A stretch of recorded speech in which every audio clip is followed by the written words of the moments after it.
फूल खिले न कलियन के पड़ जाही हाही। हंसी तोरे हंसी मोरे दिल में समाही। फूल झरे बात करे राज बगर जाही। बेरी सजन जिन गोठिया भेद खुल जाही।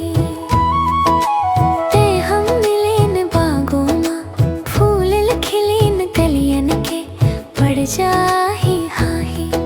हंसी तोरे हंसी मोरे दिल में समाही। फूल झरे बात करे राज बगर जाही। बेरी सजन जिन गोठिया भेद खुल जाही।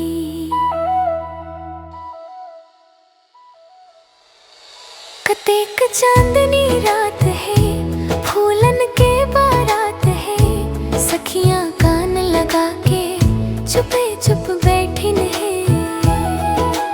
ठंडा हवा सरसरात है होठ कंपात है।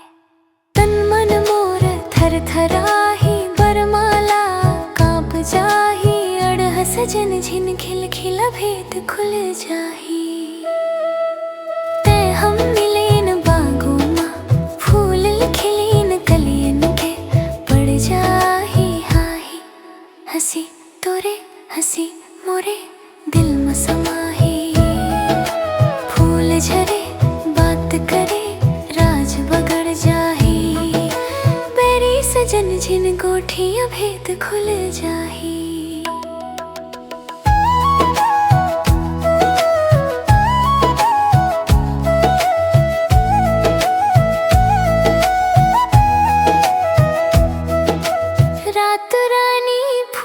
हसरी रात मह मह महकते हैं।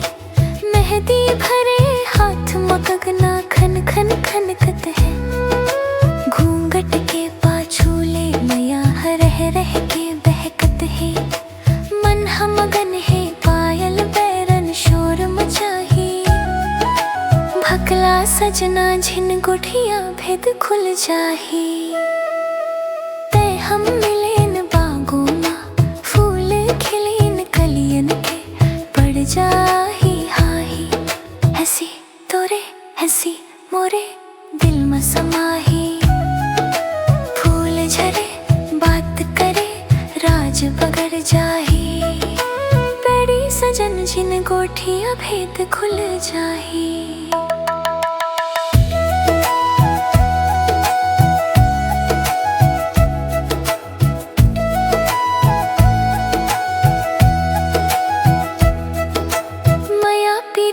के बात गोड़ के भेला है। कले छुपे रहे हो मगन सांस मिले के बेला है। ये पल आए है फिर न आही दुनिया का जाने।